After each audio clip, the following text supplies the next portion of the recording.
Jaya. Please let's put our hands together for him. And sitting next to him is another council member, Malam Gidado. Sir, you are very much welcome. We want to welcome all our distinguished professors who are already in the house. Thank you for being here. Teaching and non-teaching staff of the university, thank you for being here. We would like to also welcome members of the Nigerian Institute of Quantity Surveyors. I strongly believe you are here. Are you here? I appreciate yourselves, ladies and gentlemen. Our inaugural lecturer of today has really served this university and is still serving. He has served in many ways and he is still serving. And one of the ways, because I don't want to preempt the Vice Chancellor, I want to leave his citation to the Vice Chancellor. But one of the ways by which he has been serving us, and that he's still serving, is being the Dean of the Faculty of Environmental Sciences. And in fact, this is the second time, and his second term also in office. Please, let's appreciate the inaugural lecturer. And in the history of the faculty, it will be the first professor from that faculty to serve a 2-term in office. So talking the many first that we have today, he is delivering the 281st, the first from the faculty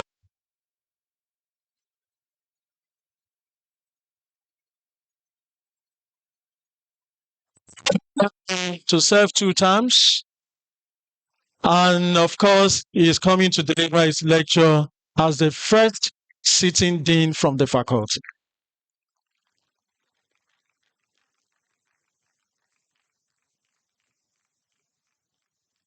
I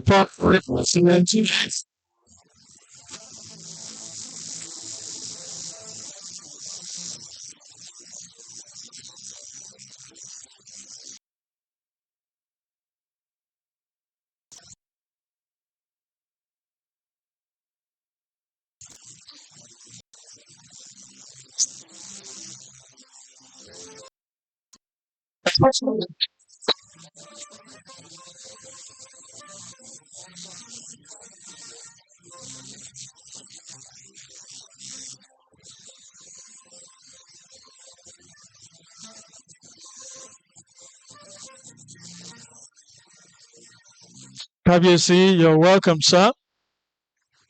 Thank you very much. I'd like to also recognize in our presence here today His Royal Highness Ọba Joseph Adeniyi Ayọ̀délé Ìlúfẹ́milóyè one. Is it Alaye Láàyè?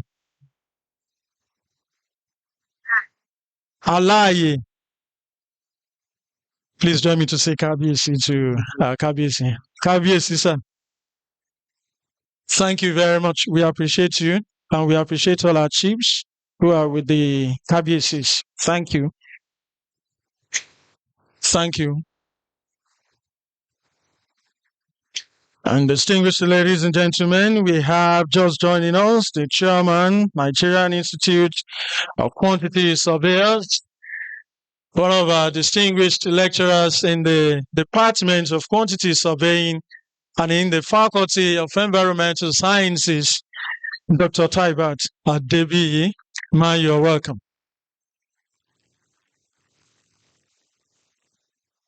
To all our lecturers in the Faculty of Environmental Sciences, please rise for recognition.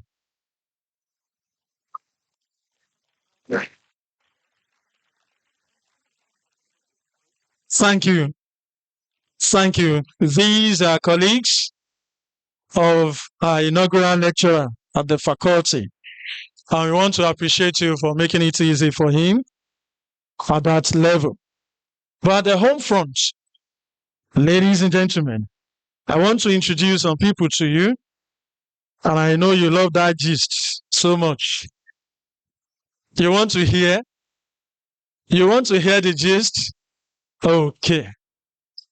Join me as I introduce to you and welcome here Mrs. Maimuna Okondeji Ayodele Amuda. Don't sit yet, ma. And Mrs. Aminat Oyedamola Amuda.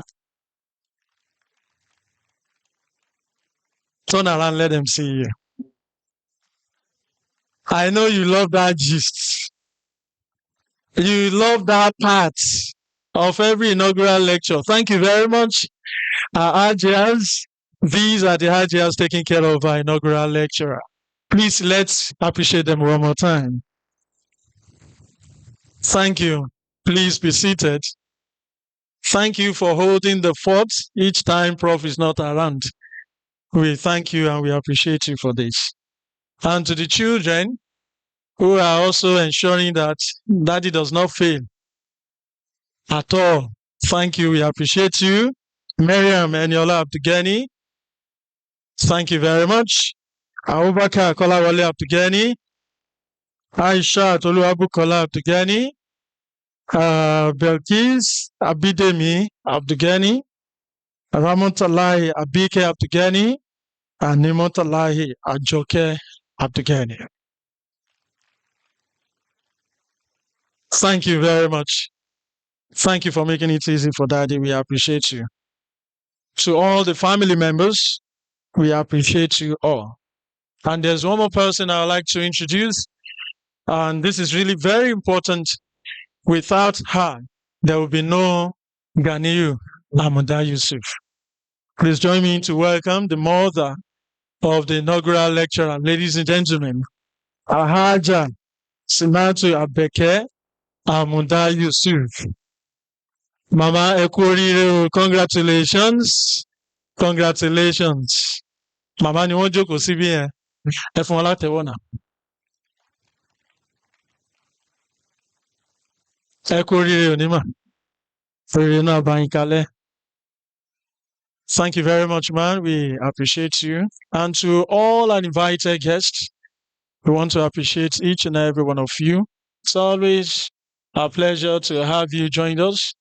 Each time we are having programs in the university.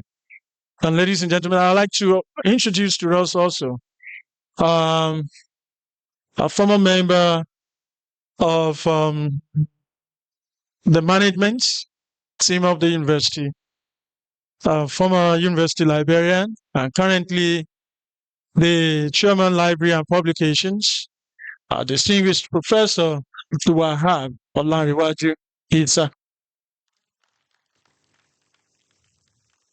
Thank you, sir. And well, I mentioned earlier that very many of them are actually in the auditorium now.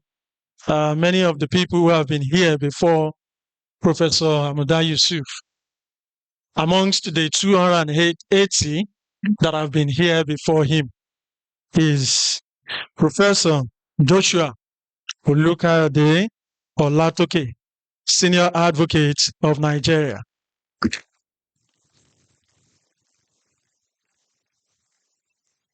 Well, just joining us, walking majestically to his seat, is the chairman admissions, University of Ilorin. You are now turning because it's admission time.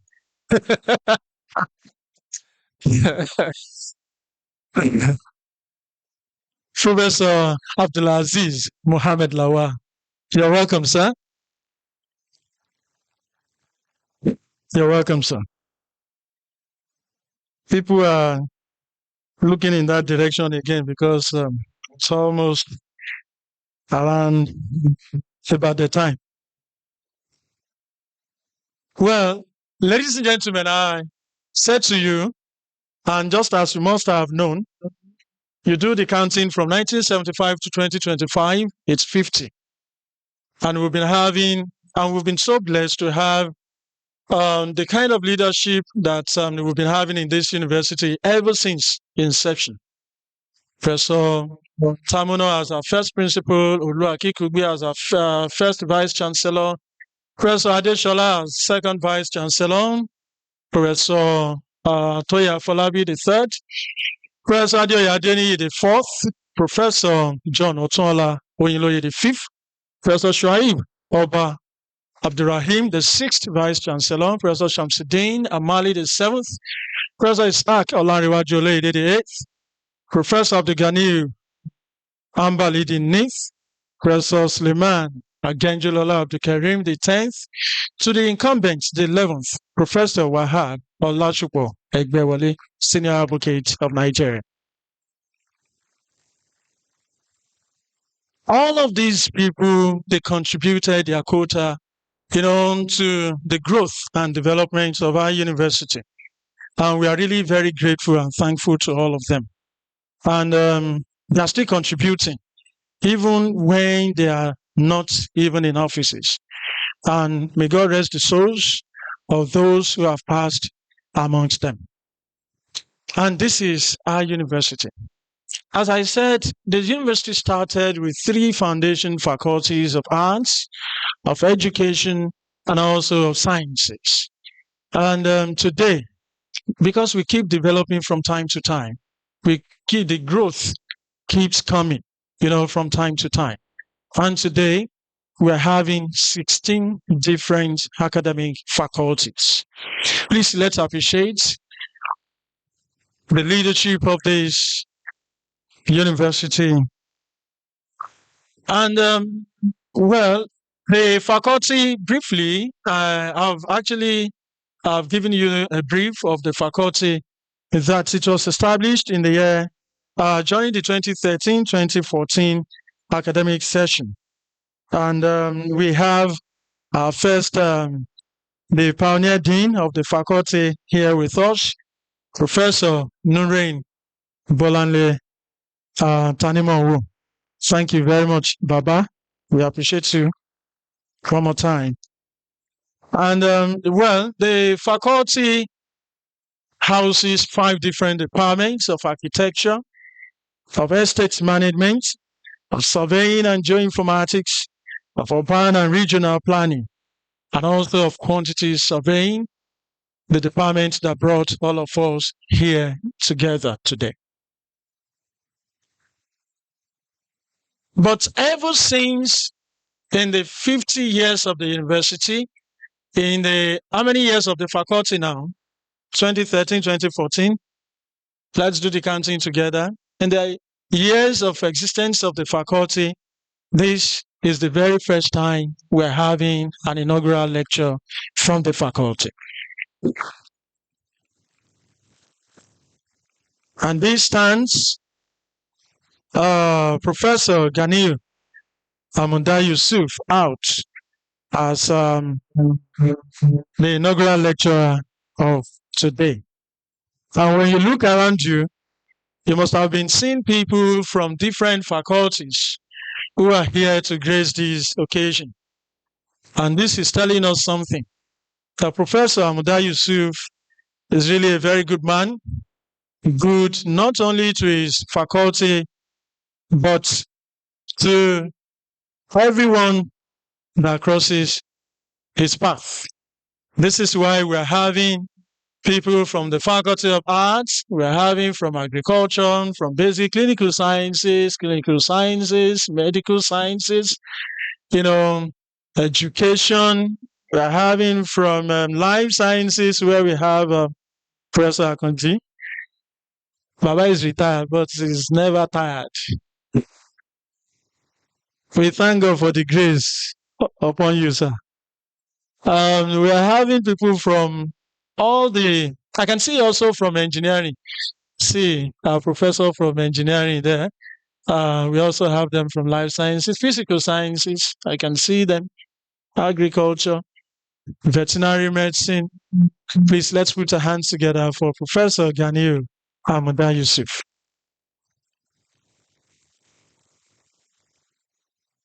And to have Kabiesi also, Kabiesis in the house, it's pointing at something also.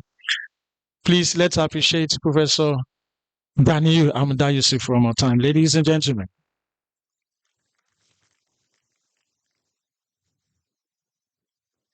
So this has been the journey.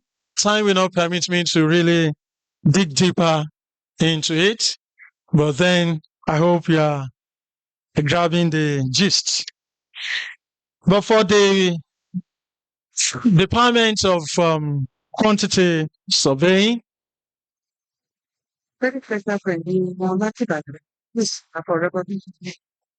okay. All right. I've just been whispered to that we have some of our guests also from Ibadan. We have Professor Atonda Mohammed Lawa, the Executive Director and Chief Executive Officer, National Horticultural Research Institute. This is NIHOT. I know NIHOT. You're welcome, sir. We have some reserved seats. Please, Senate and ushers, please kindly help us. I'd like to also welcome the Provost, Professor Mukaila Atonda Inyoda Aremu. You're welcome, sir. Our professor from Ibadan, ICE Ibadan.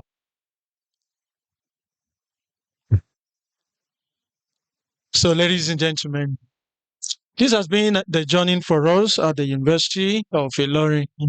I want to appreciate all of you for being here. And to my immediate constituency, I have members of the fourth estate of the realm, the press. Please, let's appreciate them. Members of the press. I told you before we started that when you're clapping, you do it like you mean it. Let's appreciate the press.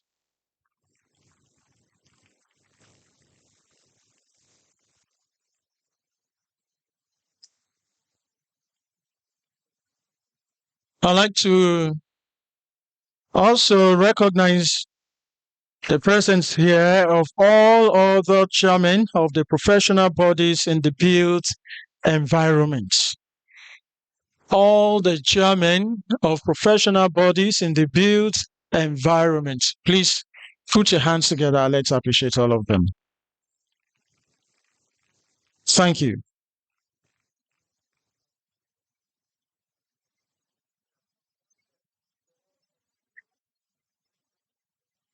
Engineer Mustafa Musa Kamaldeen, are you in the house?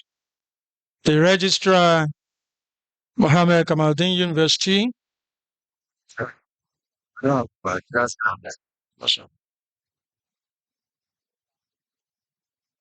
Ladies and gentlemen, the time is now to listen to the 281st inaugural lecture of this university.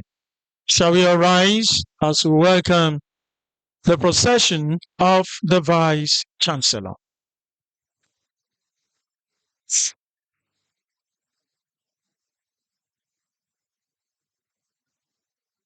Please do not stand in the way of the procession.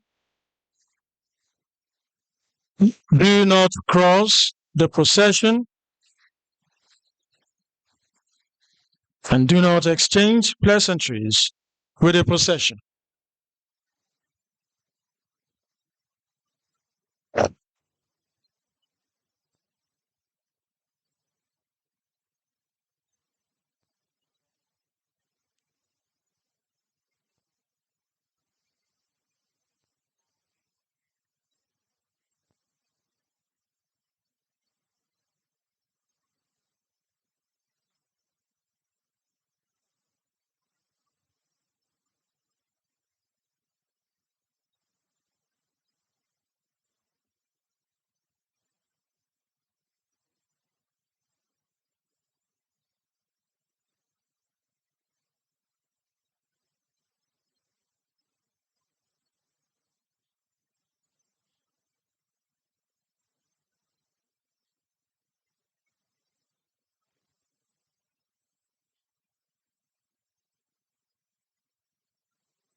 We remain standing, ladies and gentlemen, as we observe the university anthem.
Please be seated.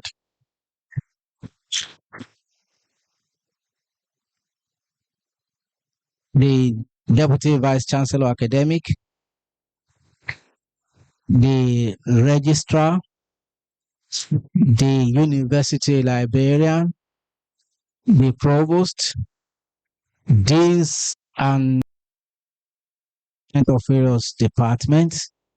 Today, we are gathered for the 281st inaugural lecture of our university titled Value Proposition for Enhancing Cost Management of Subservient and Neglected Elements in Buildings, to be delivered by Professor Ganiyu Amuda-Yusuf.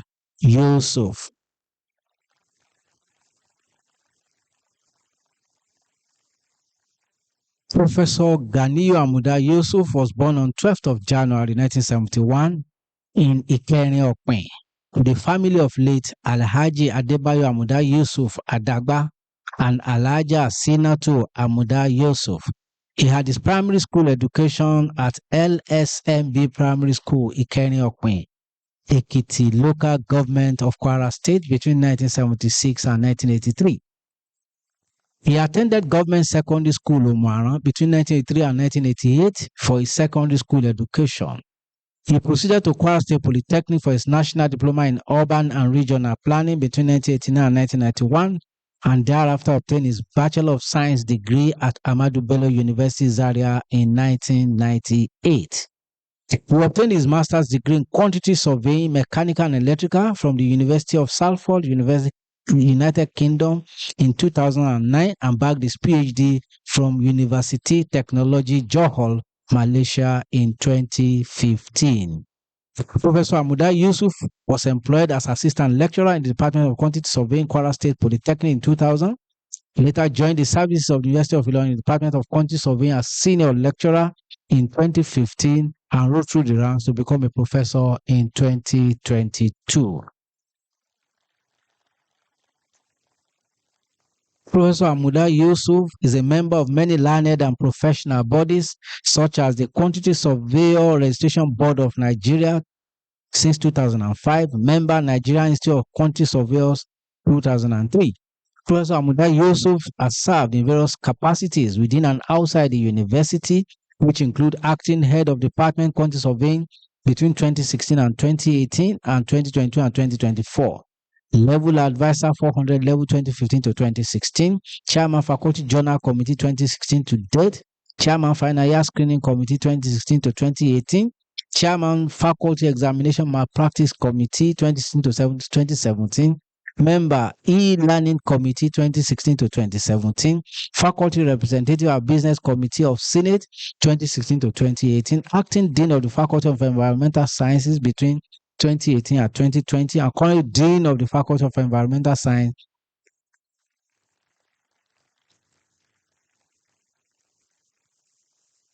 Was Secretary, Professional Development and Library for the Nigerian Institute of Quantity Surveyors, Kwara State Chapter between 2017 and 2021. Chairman, Nigerian Institute of Quantity Surveyors, Kwara State Chapter between 2019 and 2021. Professor Amuda-Yusuf has over 50 publications in reputable home-based, national and international journals, edited conference proceedings and chapters in books. He has served as external examiner to many universities across Nigeria. He has also attended many conferences, workshops, and seminars where he has delivered papers in diverse areas of the built environment. His hobbies include traveling, gardening, and reading. Professor Ganiyu Amuda-Yusuf is happily married, and the union is blessed with children. Please welcome Professor Ganiyu Amuda to prevent 281 first. Congratulations.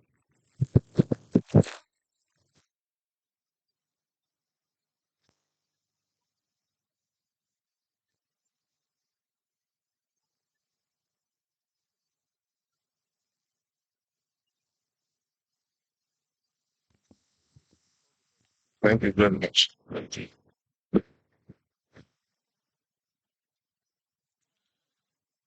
The Vice Chancellor, Deputy Vice Chancellor Academic, Deputy Vice Chancellor Management Services, Deputy Vice Chancellor Research, Technology and Innovation, the Registrar, the Bursar, the University Librarian, the Provost, College of Earth Sciences, the Dean of the other faculties, the Postgraduate School, and the Student Affairs, professors and other members of the Senate, directors of various centers and units, head of Department of Quantity Surveying, head of other departments, all other academic and non-teaching staff, gentlemen of the print and electronic media, esteemed invited guests, friends, and relations, distinguished students of the Faculty of Environmental Sciences,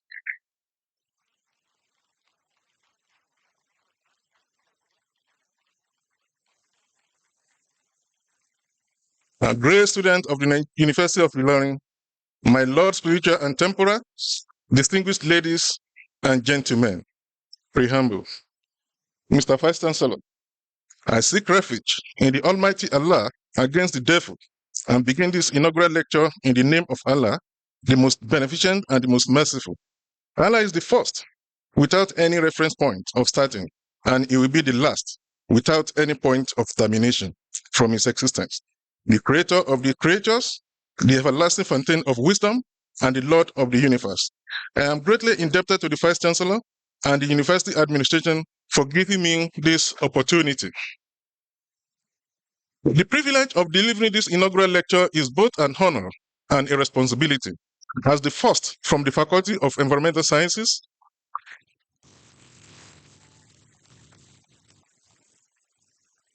and the Department of Quantity Surveying at the University of Ilorin to hold this distinction, I am deeply humbled. This lecture focused on the overlooked cost elements in buildings, particularly in building services. It explores how value engineering, standard adoption, and technology can redefine cost management in this critical segment of buildings. Quantity surveying and quantification of construction work. Providing financial and contract management advice to clients on building projects began about 350 years ago, and quantity surveying has been an integral part of the construction industry in the United Kingdom for over 170 years. In the 17th century, quantity surveying was frequently carried out as part-time occupation by measurers, typically architects, master craftsmen, or land surveyors. These measurers will provide financial reconciliation of completed building works based on a measured and value approach, culminating in producing the final account. However, The surge in construction activity following the Great Fire of London prompted measurers to transition into professional roles. The profession was first accorded legal recognition in Edinburgh in 1729, when members were required to provide proof of competence before being engaged by clients. The sworn measurers were the only surveyors whose measurements were recognized in legal proceedings, which led to the establishment of the first method of measurement in 1773, known as the Edinburgh mode of measurement, for use by sworn measurers. Following the aforementioned, the proliferation of other local measurement modes led to the publication of the first national method of measurement in Scotland in 1918, referred to as the Scottish mode of measurement of building works. The need to prepare pre-contract price forecasts emerged in 1830, and the inconsistencies in the method of measurement among practitioners prompted the creation of the first standard of measurement of building works in 1922 by the Royal Institute of Chartered Surveyors to ensure uniformity and accuracy in bills of quantities. The core business of quantity surveyors. The primary duty of quantity surveyors is to ensure that client resources on construction projects are managed as efficiently as possible to deliver maximum value for money, while meeting legal and quality standards. However, the process employed by QS to prepare cost advice for clients consists of three phases: defining the brief and setting the budget, planning and controlling the design cost, and managing costs during the procurement and construction stages. These three phases follow the Royal Institute of British Architect Plan of Works, as illustrated in Figure 1. From the inception to the concept design stage of design development, it is common for quantity surveyors to utilize single-purpose approximate estimating techniques to establish the initial budget for clients' requirements. As more design information becomes available, approximate quantities are measured to prepare estimates, and cost-checking exercises are conducted to improve the reliability of the initial budget estimate. Once the detailed design is finalized, quantities are extracted from the drawings, and the preparation of bills of quantity is undertaken in accordance with the standard method of measurement. The completed BOQ is then signed along with other documents for the contractors to price during the tender process. This establishes the foundation for post-contract cost control of site work to prepare interim valuations for contractors and suppliers, as well as claims and final accounts. However, this approach is only employed for building fabrics and finishes by quantity surveyor, while prime cost sums are allocated for building services works, such as lifts, heating system, air conditioning system, and electricity supply system. Because they are not designed by the architect. The building services. Building services is a term that encompasses all mechanical and electrical service systems installed to provide the desired comfort levels in a building. The building envelopes helps in achieving these comfort levels through the design and installation of building services. Thus, buildings must be designed with essential features that deliver the expected comfort level to occupants and meet environmental standards. These features include a balance of space, temperature, lighting, humidity levels, efficient communication capabilities, convenient power supply, high-quality sanitation, and reliable system installations to protect both occupants and property. Chow and Janice in 2021 categorized building services into mechanical system, electrical system, and building operation system as shown in Table 1. In addition to the costs associated with building services components, accommodation space for this component is crucial. Space requirements for medium and large vertical and horizontal ducts might necessitate the creation of underground subways within a building. The utilization rates floor and sufficient accommodation for suspended ceilings, equipment, and appliances. All these factors carry cost implications, which could significantly increase the overall expense of building services equipment. The subservient nature of building services installation. The installation of building services inherently depends on the building works, which results in a subservient role for building services. The services designer collaborates with the architect. The building services cost plan follows the primary building cost plan, and the main contractor supervises the building services trade subcontractor. Consequently, the services team must often adapt to these predetermined conditions, limiting opportunity for optimization. Historically, building services were primarily not included in building design and construction. For instance, in ancient civilizations such as Egypt and Rome, buildings were primarily designed for structural integrity and aesthetic appeal, with minimal consideration for building services. Heating, ventilation, and sanitation were often introduced as afterthought, leading to inefficient retrofitting and increased cost. Consequently, most building services frequently fail to meet client requirements due to faults in the pre-design and design phases, defect in the installation stages, and manifestation during testing and commissioning. A case in hand is this auditorium where we are all seated. The building services represent the least appealing aspect of the auditorium due to their subservient nature. Perhaps the design inadequately integrates them and the quantity surveyors failed to plan their cost appropriately alongside the auditorium fabrics and finishes. Consequently, building components appear clumsily exposed as afterthought in the available spaces. Mr. Vice Chancellor,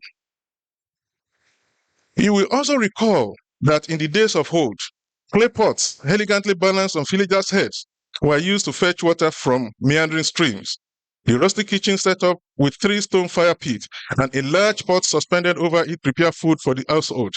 The flame was provided by skillfully arranged firewood to complete the cooking process. For toilet purposes, secluded spots were usually chosen where foliage ensured privacy, and simple tools such as hoe or trowel were employed to dig small pits for waste to return to nature. As night falls, only the soft glow of oiled lamps placed on wooden tables and a long raised platform provides lighting. Community meetings are held in an open space surrounded by tall trees where community members gather for discussion, and the sound of drums enhances the vibrant atmosphere as everyone shares their thoughts before making decisions. However, in the modern day, the reliance on fetching water from streams has shifted to built-in plumbing systems. Modern buildings typically feature advanced water supply networks that provide reliable, clean drinking water through taps and bathrooms. Such systems reduce the physical labor associated with water collection while improving hygiene and accessibility. Traditional cooking over firewood has given way to modern kitchen with gas or electric stove and ovens. Modern kitchen design often include proper ventilation system, enhancing comfort and reducing smoke-related health issues. Using boost toilets has evolved into formal sanitation system with restroom and sewage disposal. Accordingly, contemporary buildings integrate plumbing solutions that ensure proper waste management, reducing health hazard and enhancing overall sanitation. Amuda-Yusuf and Mohammed 2012. This shift contributes to better public health outcomes and environmental cleanliness. The reliance on oil lamps for light transition to electric lighting in buildings. The change not only improves visibility but also enhances safety and security, allowing for extended productive hours and community activity after dark. The open space previously used for community gathering have been reimagined as multipurpose rooms or auditoriums for the university community. These spaces often facilitate various activities from meetings to cultural events, fostering community engagement in a more structured and accessible environment. Consequently, the integration of building services was introduced late in the design process because architectural consideration Architect consideration prioritized aesthetics and special form over essential services, resulting in special constraint and operation inefficiency. Even in the post-war era, despite significant advancement in building services system, architects and engineers continue to operate in silos, which further delay the integration of building services. Typically, the building services design begins work only after the architect has finished the architectural drawing.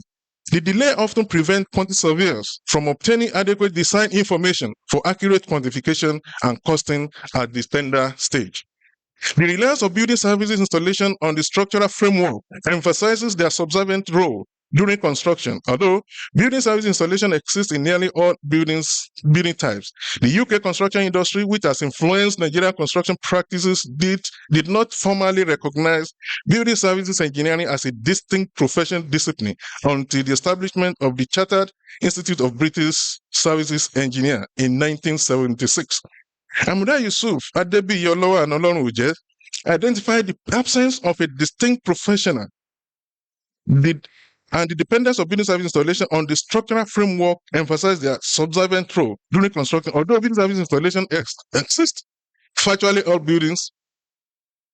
Amuda-Yusuf, Adebiyolowa, and Ilorin 2017 identified the absence of a distinct professional discipline for building services as a key risk factor affecting project performance in North Central Nigeria. This delay in professional recognition has lasting consequences, including difficulty in clearly defining the required breadth and depth of technical knowledge and skills in building services, gaps in academic programs limiting the comprehensive education of upcoming professionals in building services, insufficient professional development opportunities for graduate and junior practitioners to stay abreast of industry advancement, and lack of integration between building fabrics, finishes, and the component of building services, resulting in design inefficiency.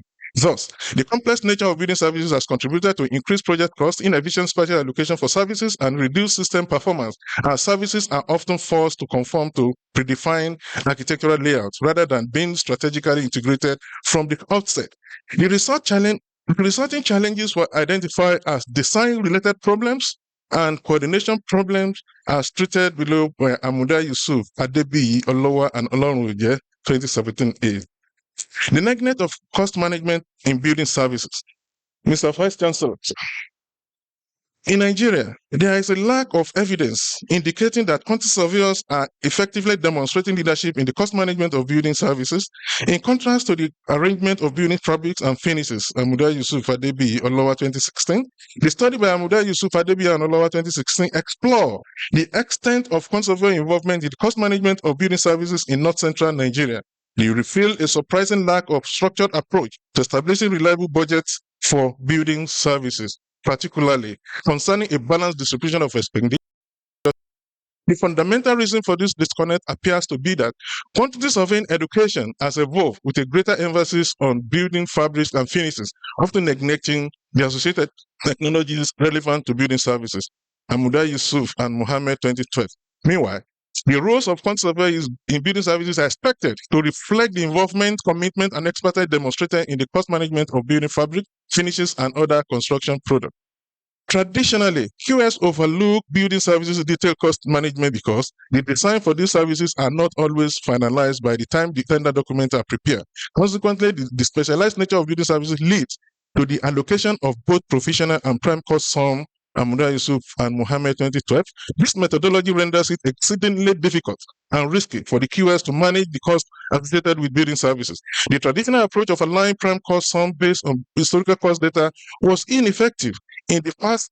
Was effective in the past because the system previously comprises familiar plants, equipment, and components arranged in tried and tested configuration to fit within the building fabric. This approach will fail in modern buildings as building services is integrated with ICT and essentially linked to building energy efficiency, reduction of carbon emission, workplace productivity, health and well-being planning, and sustainability. Amuda-Yusuf, Rahim, Adebiyi, and Abdurrahim 2020. This development have pulled the cost of building services from traditional 10 to 30% of the total building cost to 70% of the total cost of buildings, as illustrated in Figure 2. Babalola and Desaya 2008 examined the factors influencing the preparation of cost estimates for electrical services in Nigeria. The authors identified 4 key factors impacting this process. These are estimated competence, project technicality, economic requirement, and contract conditions. They further describe estimated competence to encompass the completeness of design drawing, design complexity, estimator's knowledge and expertise, project size, scope, installation scale, quality of information, and estimating methodologies employed. Design-related problems and coordination issues are regarded as risk because the lesser the amount of information available at the earliest design stage of a construction project, the higher the level of risk and uncertainties. Odeyinka Wadatro Cunningham McKay, 2010. Amuda-Yusuf, Adebiyolowa, and Ilorin evaluated and ranked the risk factors based on their impact on cost and time performance in building services projects and found that high foreign material content, poorly prepared tender documents, late involvement of building services engineers, non-involvement of specialty designer, changes in government policy, poor specification, and inadequate coordination of design input. This is shown in Table 2 are the most important risk factors affecting building services. Amuda-Yusuf et al. 2017 further categorized the risk factors into 5 main components. They argue that classifying the risk factors can highlight significant issues that demand the attention of project participants. This classification will enable the client and contractor to acknowledge the high-risk areas within building services project and allocate responsibility for those risks to the party best able to control them. The distinctive nature of building services projects poses challenges for cost consultants in establishing a reliable budget in a standardized format, compounded by the lack of uniformity in practice. Amuda-Yusuf and Mohammed 2014. Amuda-Yusuf and Mohammed 2012 argue that the consequences of these failing practices include substandard tender, discrepancies between bills of quantities and drawings, insufficient pricing information, challenges in agreeing on variation, disputes, delayed project delivery, and cost overrun. Now, value proposition for effective cost management of building services. Amuda-Yusuf 2009 examined the challenges and benefits of applying value engineering concept in processing claims requirements for building service projects. Case study, document review, and interviews with selected industry practitioners in the United Kingdom regarding industry practices were carried out. Findings from the studies are illustrated in Figure 3. The study recommended that industry stakeholders educate clients about the significance of value engineering studies and their associated benefits. Such action will ensure that the time allocated for the study is planned and budgeted appropriately. Moreover, a collaborative working relationship should be established as early as possible to foster trust among project participants. Such an arrangement will encourage the sharing of successful value engineering experiences, which can help overcome barriers to implementation. In another study, Amuda-Yusuf, Sani, and Olowa 2015 argued that value engineering is not well appreciated and not structured approach to taken for procuring building services through value engineering. Practitioners believe that implementing value engineering will result in substantial savings in capital and life cycle costs for buildings, alignment of stakeholders, objective, enhancement in construction process, improved client satisfaction, and a shared understanding among key participants. A model for implementation was created based on the Royal Institute of British Architects Plan of Work shown in Figure 4, highlighting the need to involve everyone in this building services supply chain when the building design is about 5% complete to use value engineering principles until in developing the client business case and to keep using these principles until the design is finished.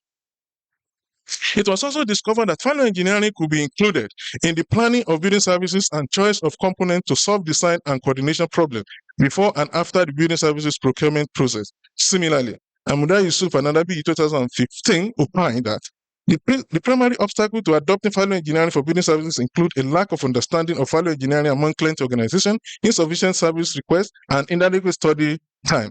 Furthermore, Amuda-Yusuf and Adebi 2015 pointed out that the functional logic diagram in Figure 5 in the value engineering process could be adopted to analyze the quality of building services in a way that quantity surveyor could comprehend.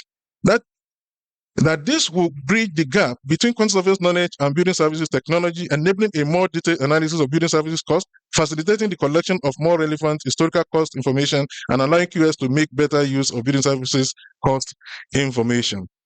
Adopting standard method of measurement. Amuda-Yusuf, Adebi, and Olowa 2016 argued that the pre-contract cost management roles performed by quantity surveyor are limited to use of single-purpose approximate estimating method, statistical method, and historical cost information to advise client on the cost of building services project. In the post-contract phase, QS prepare interim valuation, assess variation, manage claims, and prepare final account based on bills of quantity prepared by the services engineer. QS failed to address the gap in effectively managing the cost of building services project, making it challenging to provide cost advice for comparative design solution and alternative building component and installation. The study recommended collaboration between quantity surveyors and services engineers from the inception of building services project to enable them to acquire a deeper knowledge and comprehensive understanding of the technology involved in building services component. Amuda-Yusuf and Mohammed 2014 opined that the most widely used estimating method for building services during the design phase was the superficial area method, followed by the unit method and approximate quantity method. Standard-based measurements was the least utilized method. Practitioners believe that adopting the standard-based pricing mechanism will enhance the quality of building services price forecast, ensure active post-contract cost monitoring and control, promote collaborative working relationship, improve efficient whole life cycle costing, enhance risk management, and facilitate an efficient tendering process. Mr. Vice Chancellor, Amuda-Yusuf, Mohammed, and Remeli, 2013, explore the hindrances to the adoption of uniform pricing mechanism for building services in the Malaysian construction industry, focusing on the perspective of quantity surveyors, mechanical engineers, and electrical engineers. 10 significant factors were recognized as barriers to implementing uniform pricing mechanism for building services. The study argued that quality of information available during early stage of project is inadequate to enable the application of detailed measurement rules. In addition, services drawings are frequently incomplete due to the late engagement of building services consultants, and specially designers are usually not involved until a contract has been awarded. Amuda-Yusuf, Mohammed, Yusuf, and Misna, 2012, proposed a framework for enhancing cost management of building services, addressing issues such as the lack of coordination and technical skills among practitioners. The study revealed that different consultants deploy varying methods without reference to measurement standard. This variability complicates tender evaluation, increases costs for contractors, and leads to dispute and delays. Accordingly, Amuda-Yusuf and Mohammed 2015 investigated the necessity of developing measurement standards for building services suitable for the Malaysian construction industry. Findings from the study revealed that the physical state of building services component is the most significant factors, followed by dimensions of the component and their shape. Amuda-Yusuf 2015 designed a 6-step implementation framework to guide industry practitioners in developing a building services measurement standard that reflect the preferences of industry experts while accommodating evolving industry requirements. To be acceptable, however, the building services measurement standard must reflect the preferences of local practitioners and be adaptable to emerging industry requirements. Amuda-Yusuf, Mohammed, Yusuf, and Misna, 2014a. The purposes of this standpoint are twofold. The special nature of building services dictate that design responsibility are shared among client, design consultants, specialty designers, and sometimes contractors. The service engineers have argued that not all items of building services contained in the existing measurement standard can be measured, and this may lead to unnecessarily lengthy bills of quantity. Amuda-Yusuf and Mohammed 2012. Furthermore, Amuda-Yusuf and Mohammed 2015 pointed out that the measurement standard for building services may need to adopt a more inclusive approach to the measurement process similar to the civil engineering standard method of measurement to reduce the number of items that requires measurement. It is critical that the development of the building services measurement standard involves a combination of knowledge and expertise from building services engineers, quantity surveyors, specialist designers, and contractors to ascertain the significant cost attribute of building services to be measured.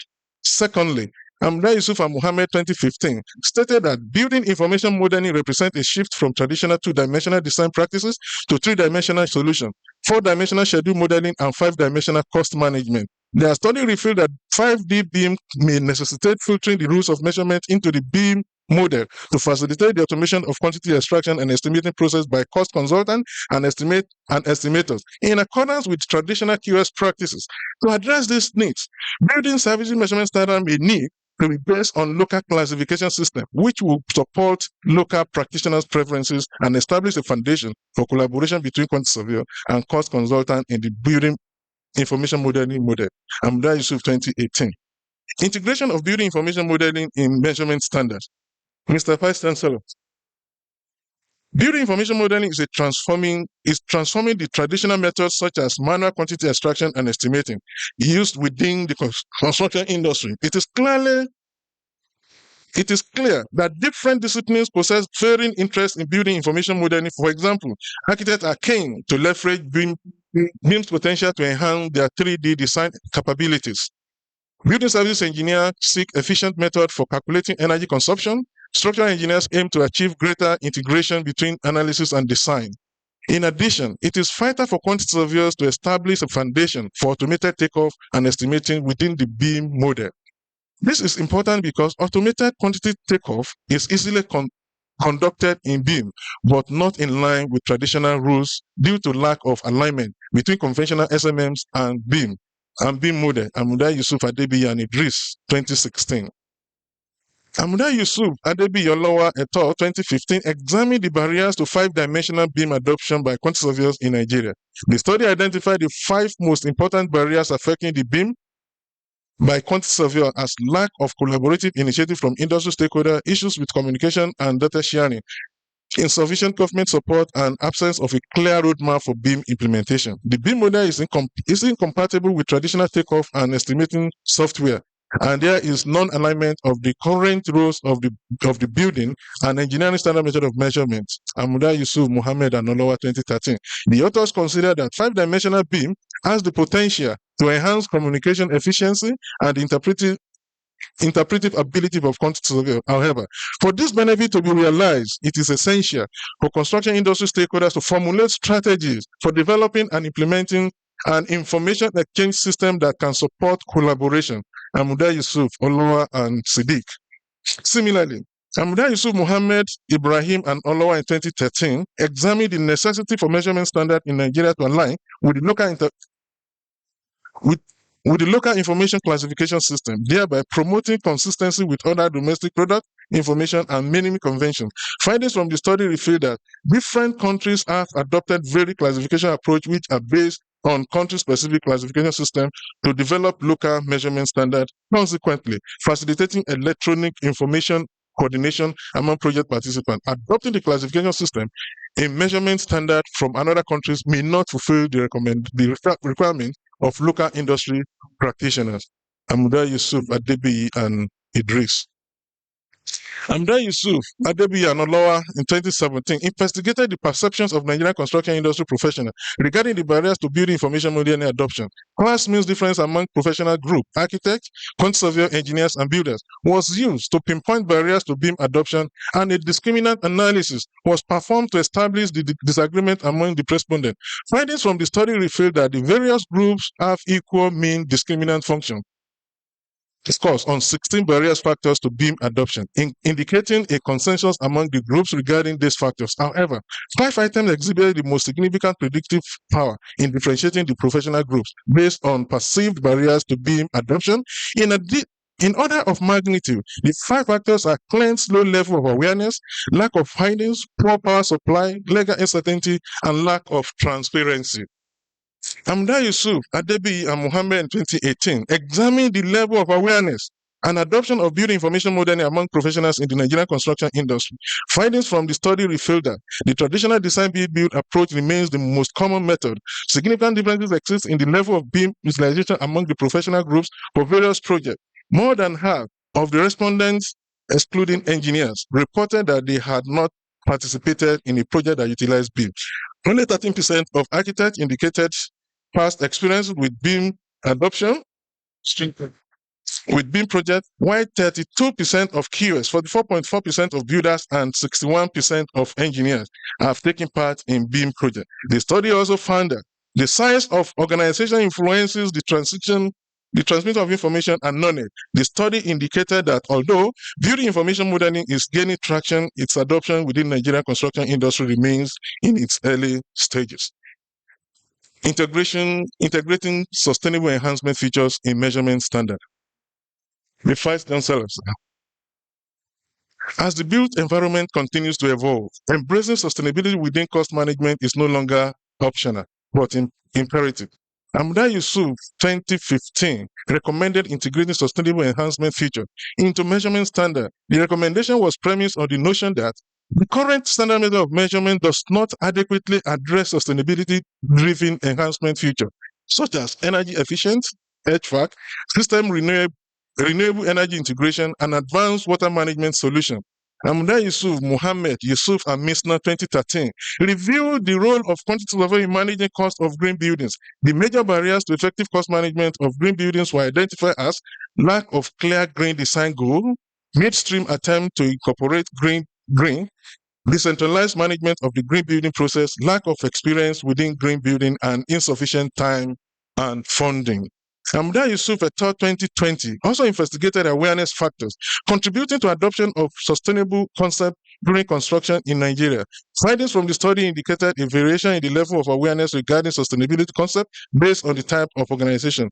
Professionals from client organizations demonstrated the highest mean score in terms of awareness of sustainability concept, followed by those in academia, and contracting. Amuda-Yusuf 2022 examined the critical success factor for the adoption of green building technology within the Nigerian construction industry. Findings from the study revealed that the 5 most important success factors for green building adoption are social awareness of green building technology benefit, availability of suitable natural environment conditions, availability of a stable economic environment, market and demand, competitive advantage, and the technical background of team members.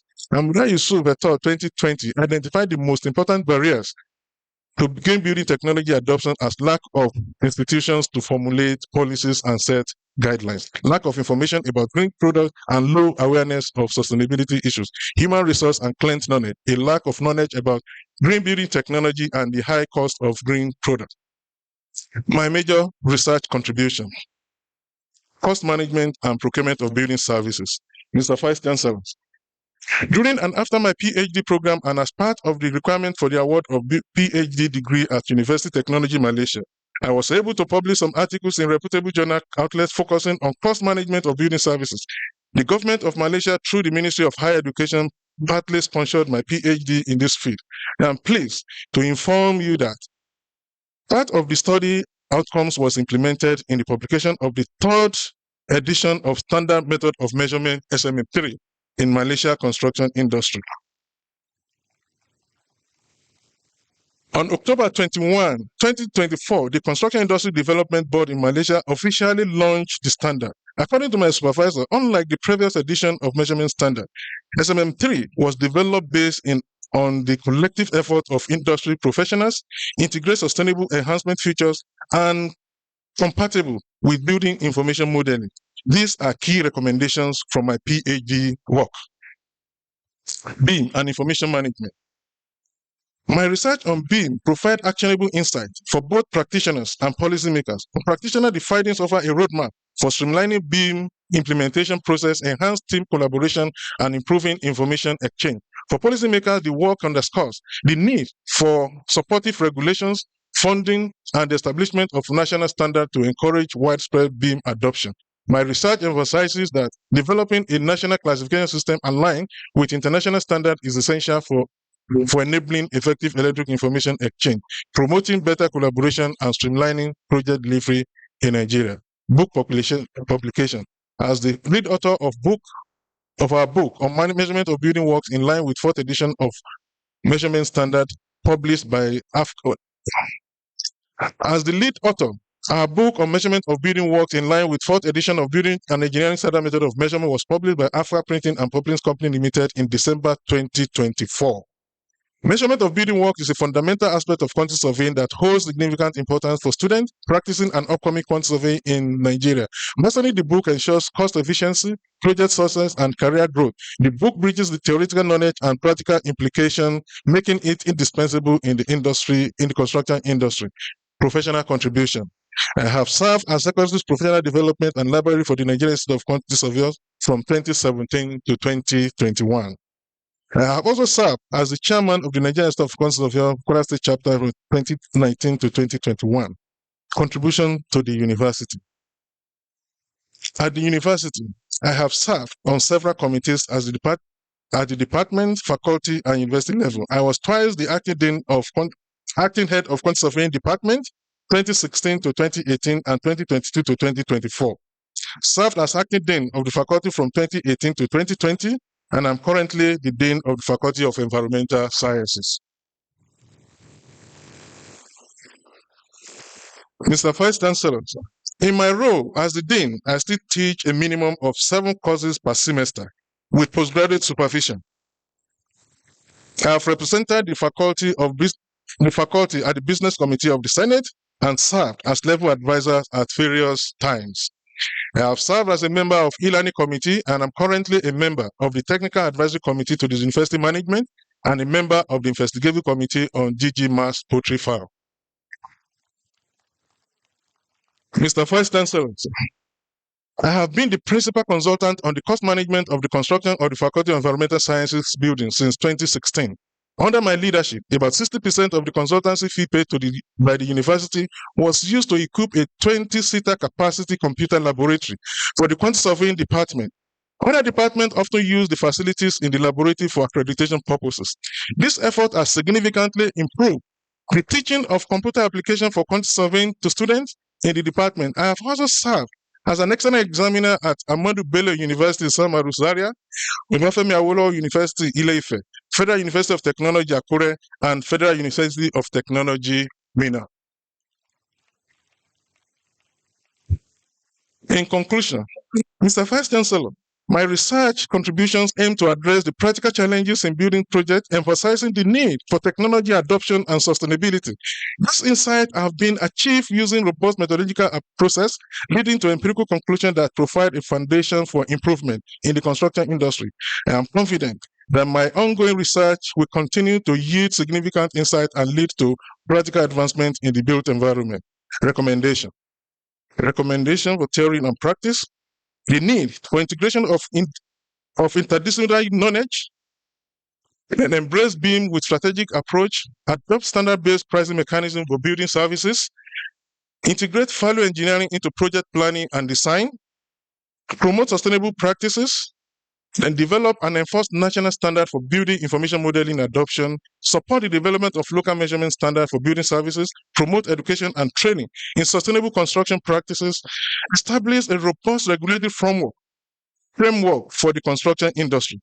The construction industry requires a strong and well-defined regulatory framework to ensure transparency, accountability, and ethical practices, giving the sector pivotal role in the economic growth and infrastructure development.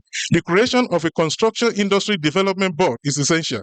This body will serve as a cornerstone for industry regulation, overseeing standard quality control, fair pricing, environmental sustainability, safety compliance, and equitable procurement process.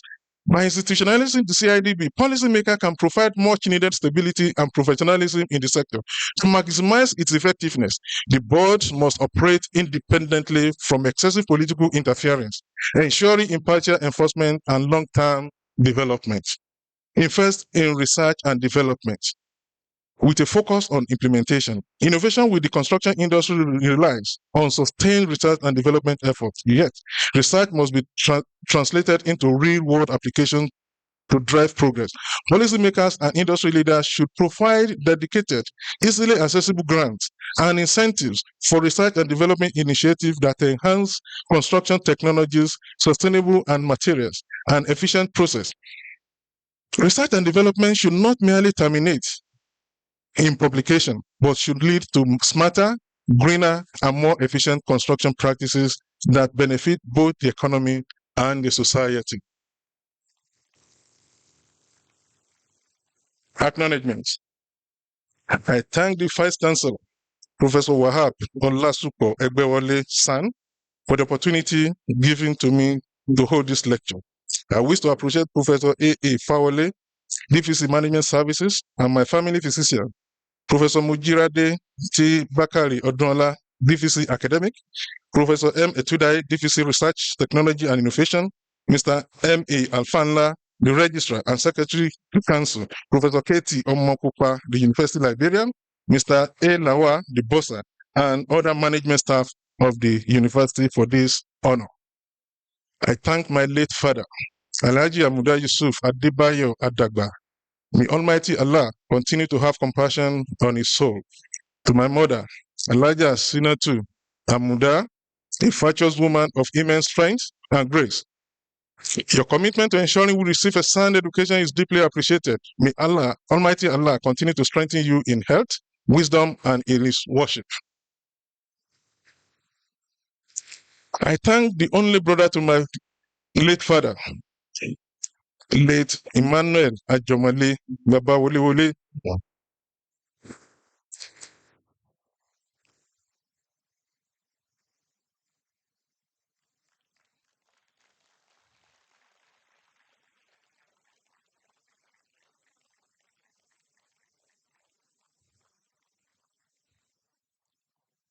For the childhood discipline instilled in us.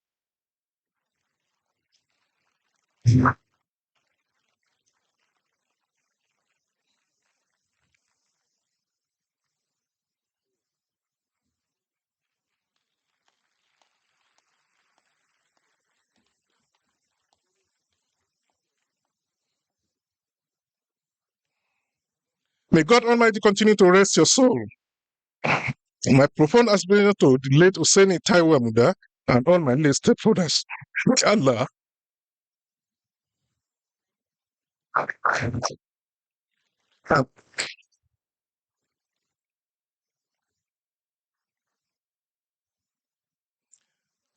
I also express my gratitude to Alhaji Abdullahi Duro Simi Amuda, the Olori Ebi of Amuda family, home and abroad, and Mr. Saliu Ajeki Gbe Amuda. I sincerely appreciate the love and unwavering support I have always enjoyed.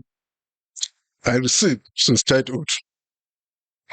I appreciate Professor A.O. Omotesho, the immediate past DVC academic, for his mentorship.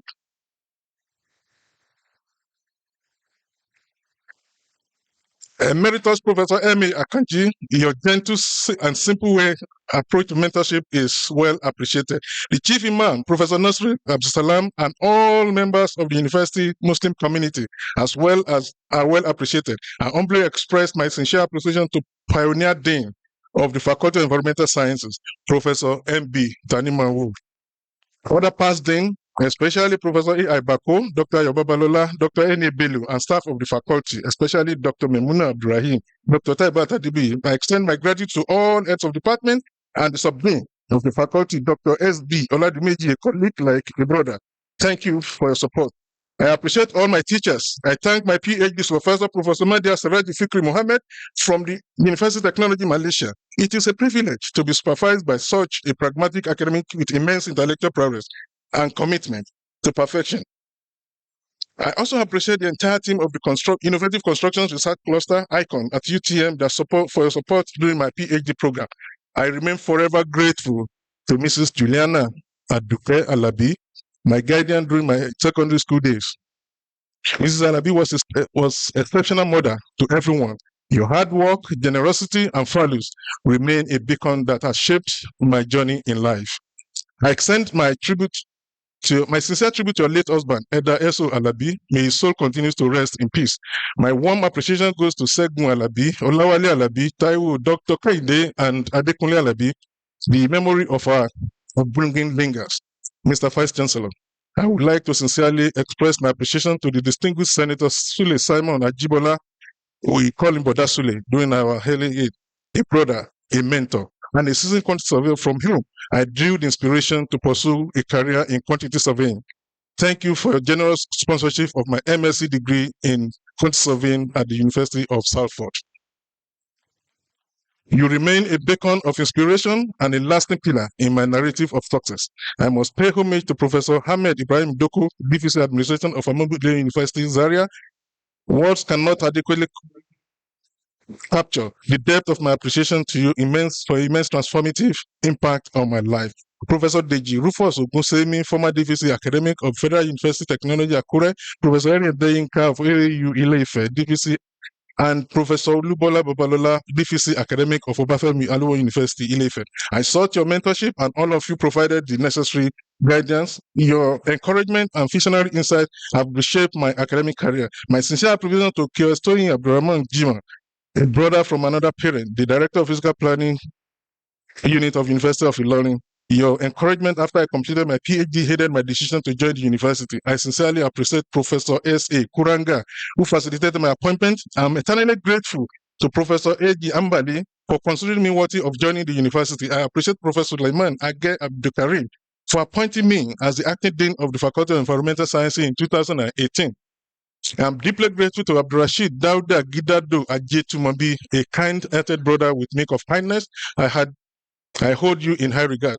I appreciate the faculty inaugural lecture review board headed by Dr. T.O.O. Olowa and Dr. S.A. Olaniyan. Dr. Taibat Aridebi, thank you for your dedication to ensuring quality management for this lecture. And thank the chairman of the faculty inaugural committee, Dr. Adebiyi, Dr. S.A. Adeogun, Dr. Aisha Abubakar, and other members. I appreciate the solidarity of other members of the Quantity Surveying Department and the faculty at large.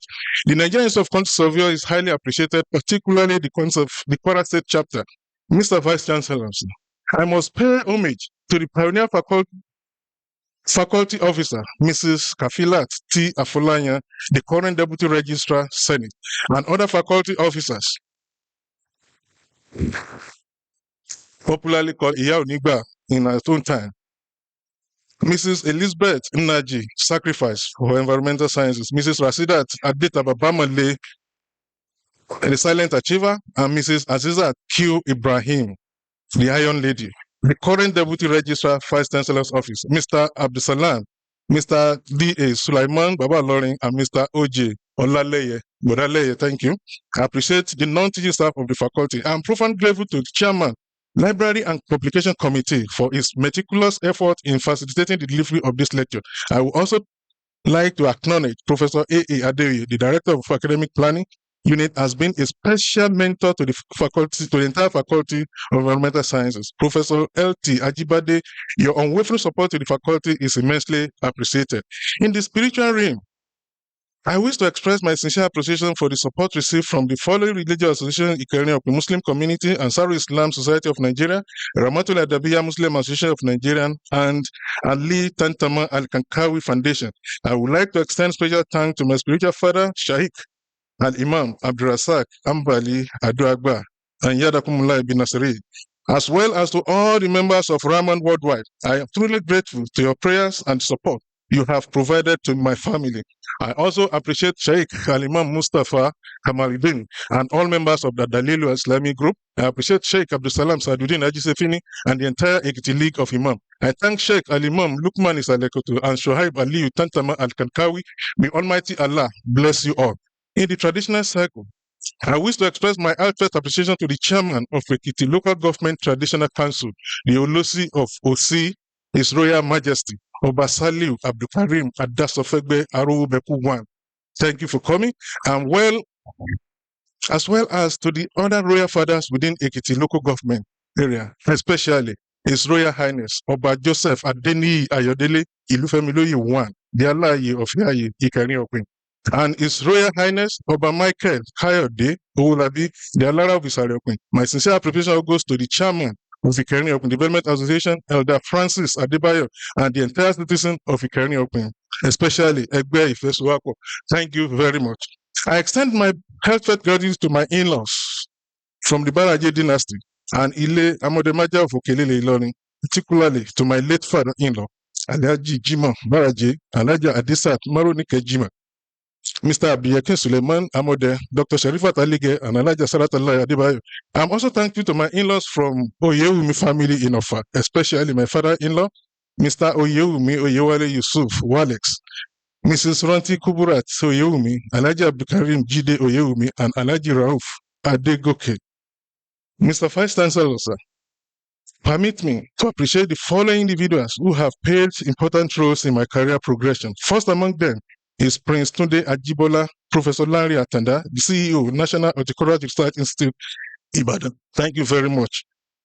Professor Larry Suleiman, Kiwestazu Mustafa, MD Afri-Based Project Limited, and Haji Dr. Muhyiddin Olaniyi Asis Salako, the ODU President, Prince Biodun Adebi, and the entire Ojokure family in Ofa.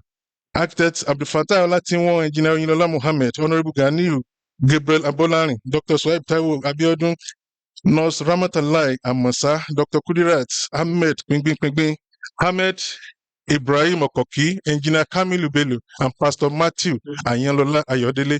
I appreciate my siblings, Mrs. Rebecca Oluwayemisi Dada, Folashade Dosumu, Agnes Zakaria Amuda, Medina Sherifat, and Ramat.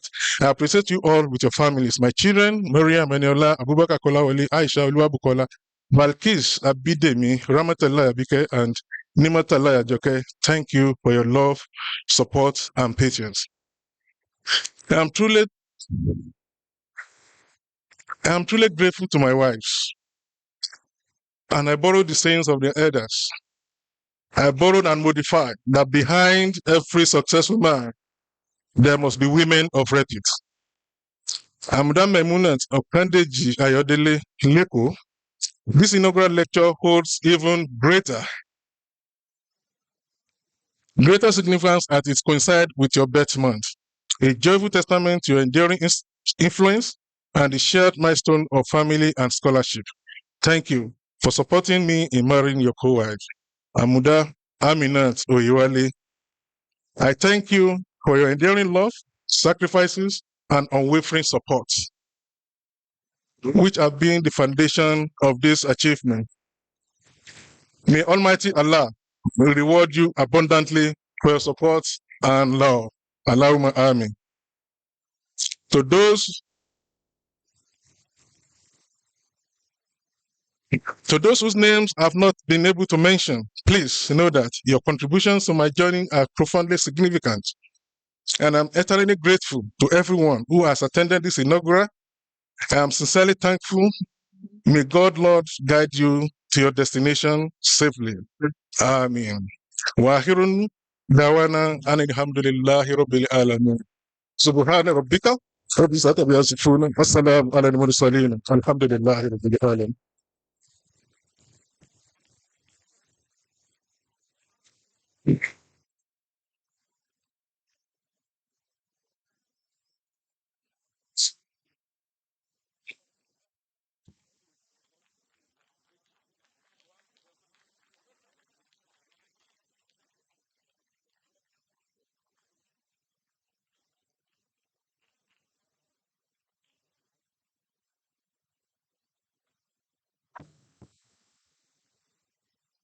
On behalf of all of us, I want to congratulate the 281st inaugural lecturer, Professor Ganiyu Amuda-Yusuf. Congratulations.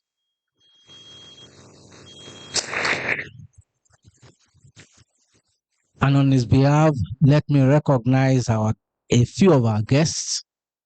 We start with our university scholars. So thank you so very much for coming. Our council members, I have Elder Ayobami Oladele Afolabi. Thank you, sir. Professor Usman Adebimpe Rahim, Professor Miftahu Adeni Ijaya, Malam Abdurrashid Dauda Gidado. Thank you so very much for coming. I also appreciate the presence of Professor Misbah Adewumi Akanji, former Vice Chancellor, Al-Hikima University and FUT MENA. We recognize the presence of Professor Adegboyega Zafawole, DVCMS, who is attending this inaugural lecture online. Thank you so very much. We'll welcome warmly Professor Olubunmi Abayomi Omotesho, immediate past DVC academic and the mentor of the inaugural lecturer, and my own chairman. We thank Professor Abdulwahab Olarewaju Issa, former university librarian and chairman, Library and Publications Committee. The pioneer dean, Faculty of Environmental Sciences, Professor Noreen Polanle Tanimawo. Thank you so very much for coming. We welcome Professor Aremu Provost, Kwara State College of Education, Oro. Thank you for coming. We recognize the presence of Senator Sule Simeon Ajibola. Thank you for coming, sir. Engineer Mobolaji Sani, former Director of Works, University of Ilorin. We appreciate you. We also warmly welcome their royal fathers, His Royal Majesty Obasali Abdulkarim Adashofegbe Aru Beku Wan Delosi of Osi. Thank you, sir. His Royal Highness Oba Joseph Adeni Ayodele Ilufemiloye Wan Alaye of Elaye. Thank you for coming, sir. His Royal Highness Oba Michael Kayode Wolabi the Alara of Ishare. We appreciate your coming. We recognized the first Makama of Ilorin Emirate, Sheikh Ibrahim Oniye. Thank you for coming, sir. We recognize the Professional and Social Association, Dr. Taibat Aradobi, Chairman, Nigerian Institute of Quantity Surveyors. Thank you for coming, ma.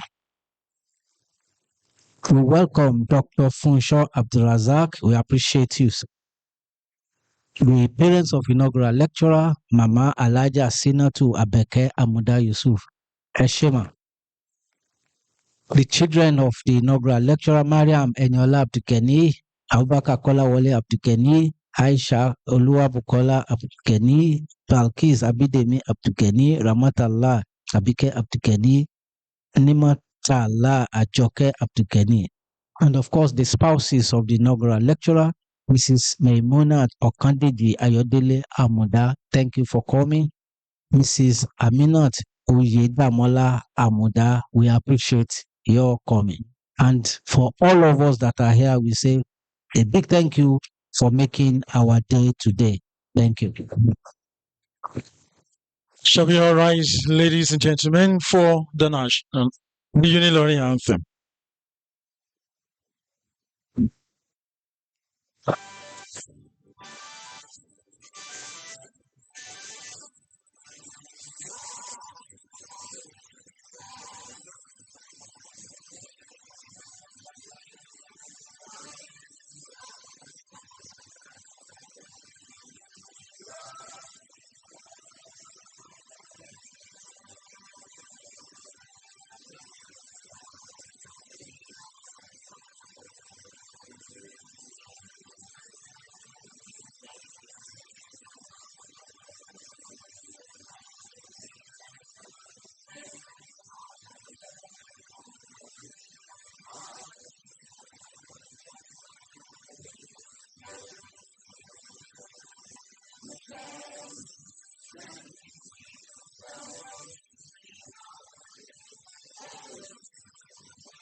So, ladies and gentlemen, thank you very much for being a part of the 281st in the series of inaugural lectures of this university, the very first from the Faculty of Environmental Sciences.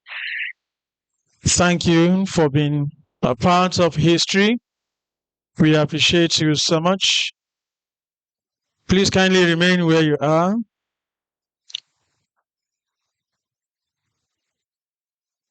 We thank the university scholars. We thank all our guests. We thank our KBACs. Please remain where you are. Let's have the university scholars.